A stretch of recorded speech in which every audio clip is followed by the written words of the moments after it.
dengan mengucap puji syukur kehadapan Tuhan Yang Maha Kuasa. Saya menyambut baik dan mengapresiasi dengan diresmikannya gedung auditorium Dirgantara di lingkungan kampus Universitas Sanata Dharma Yogyakarta pada malam hari ini. Rasa syukur atas kebahagiaan ini juga memberikan kebanggaan sendiri karena bisa meningkatkan nilai brand image Universitas Sanata Dharma Yogyakarta.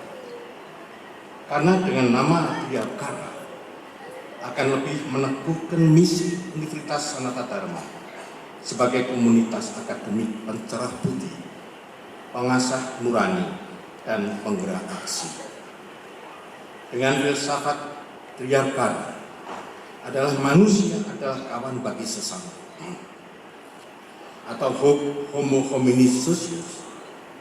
Pikiran ini lalu menjadi sumber untuk mengkritik, mengkoreksi, dan memperbaiki sosialitas brand, yaitu sosialitas yang saling mengerah, memaksa, dan saling membenci, yang menjadikan manusia adalah serigala bagi sesamanya, atau homo hominidus. Pancaran dari nama itu mencitrakan aura Universitas Sanata Dharma sebagai sumber pemikiran filsafat yang menghargai harkat kemanusiaan, sehingga menjadi kampus penempaan kader-kader bangsa yang memiliki wawasan universal dan integritas intelektual yang berkarakter dalam kehidupan keagamaan yang terbuka, sehingga memungkinkan terbukanya dialog antara ilmu filsafat dan teologi dengan disiplin ilmu-ilmu yang lain. Demikian juga terjadinya dialog iman dan keyakinan yang lebih terbuka. Implikasinya, sivitas akademikanya kemudian mampu melibatkan diri dan melebur dalam kehidupan intelektual, kultural, dan spiritual bangsa secara selaras dan seimbang serta bertanggung jawab. Bapak Rektor, hadirin sekalian segenap sivitas akademika Universitas Sanata Dharma yang saya hormati. Konon catatan harian Profesor Dr. Nikolaus Dirgantara SC yang ditulisnya sejak 1 Januari 1941 sampai awal tahun 1950 tidak pernah lepas dari persoalan aktual mendesak yang dihadapi manusia, khususnya rakyat Indonesia. Karya publik awal tulisannya tidak langsung filosofis, tetapi berupa catatan ringan dalam bahasa Jawa yang dimuat di majalah Praba, sebuah mingguan berbahasa Jawa yang terbit di Yogyakarta. Disusul kemudian dengan Warung Pojok dengan nama samaran Pak Nolo, terbitnya majalah Basis tahun 1951, membuka peluang Dirgantara memperkenalkan ide-idenya ke masyarakat. Pada mulanya dengan nama Purohita, kemudian dengan nama aslinya Dirgantara. Cara penyajiannya bergaya percakapan, setapak demi setapak membawa pembaca ke permenungan filosofis. Saat mengasuh Basis, Dirgantara diserai tugas menjadi dekan perguruan tinggi pendidikan guru Sanata Dharma, embrio IKIP Sanata Dharma.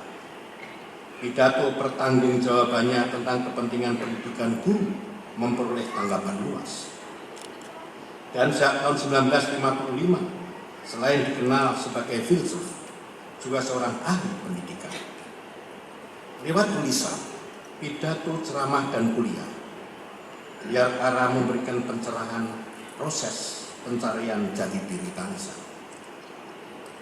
Dari rangkaian peristiwa sejarah yang mengikuti perkembangan Universitas Sanata Dharma hingga saat ini, maka kiranya layak jika bangunan auditorium ini ditandai dengan nama Dirgantara.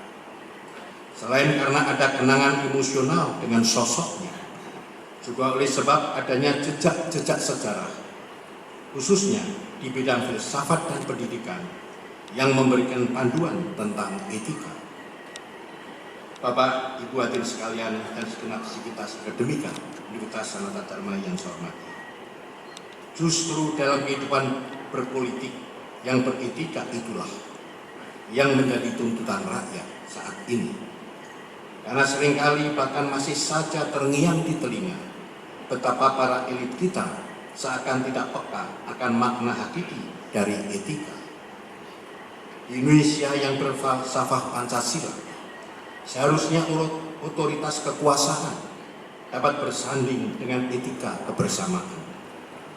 Kekuasaan Barat yang cenderung dikotomis memaksa harus memilih antara dikuasai atau menguasai.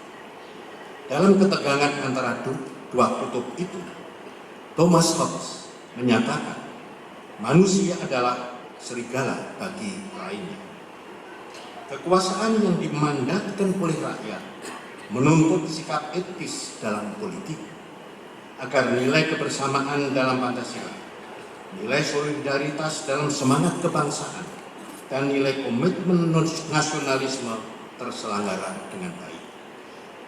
Melalui ketiga nilai tersebut, sebagai mandataris yang menjalankan amanah rakyat, pemerintah diharapkan menjalankan otoritas kekuasaan dalam penyelenggaraan negara sebaik-baiknya. Berbeda dengan kekuasaan versi Barat yang dikotomis dengan memposisikan orang lain sebagai the other, kekuasaan Jawa diletakkan pada konteks kebersamaan etis, berlabel adat, dan bermuatan nilai budaya.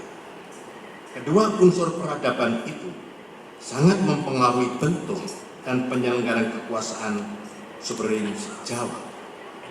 Bapak, Ibu, hadirin segenap sivitas akademika Universitas Sanata Dharma, mesti peresmian suatu bangunan gedung baru sesungguhnya adalah peristiwa biasa yang teramat sering kita saksikan. Namun saya berharap bahwa momentum hari ini dapat dijadikan titik kembang yang lebih menukik dalam, yang seharusnya bisa menjadi tonggak penanda peningkatan kualitas akademik pendidikan tinggi di kampus Universitas Sanata Dharma ini, khususnya di bidang studi filsafat dan teologi. Betapapun perkasa dan indahnya sebuah bangunan gedung baru, itu hanyalah prasarana fisik, mesti diperlukan dalam proses belajar mengajar, tetapi itu pun belum cukup untuk menjamin peningkatan mutu akademiknya. Justru yang terpenting adalah faktor manusia yang menjadi pengelola dan pendidik. Oleh sebab itu, saya berharap agar peningkatan fisik ini harus didukung oleh peningkatan kualitas modal manusia. Dengan harapan seperti itu, disertai ucapan selamat dan seraya memohon berkat Tuhan Allah, maka gedung auditorium Liarkara di kampus Universitas Sanata Dharma ini saya nyatakan dibuka secara resmi agar dapat digunakan sebagaimana mestinya. Semoga Tuhan Yang Maha Kuasa berkenan melimpahkan berkah serta rahmat-Nya, agar Universitas Sanata Dharma mampu menghasilkan alumni yang berintegritas dan berkualitas secara akademik guna peningkatan kualitas manusia Indonesia seutuhnya. Sekian, terima kasih. Berkah dalam. Wassalamualaikum warahmatullahi wabarakatuh. Kami ucapkan terima kasih kepada Bapak Gubernur. Mohon tetap berdiri di atas panggung. Acara berikutnya adalah peresmian dan penandatanganan prasasti. Kami mohon untuk Bapak Rektor dan Ketua Yayasan berkenan naik ke atas panggung mendampingi Bapak Gubernur menandatangani prasasti.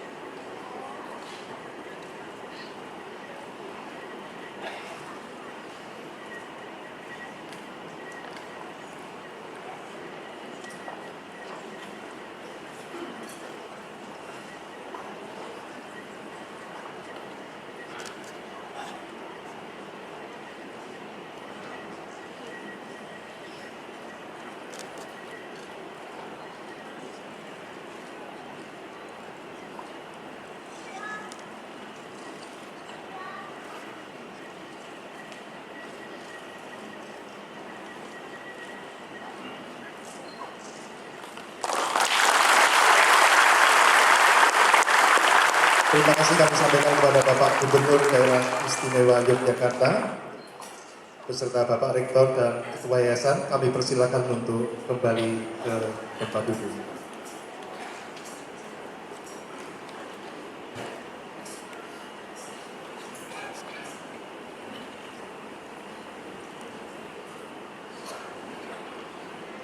Hadirin, demikianlah acara peresmian Auditorium Dwi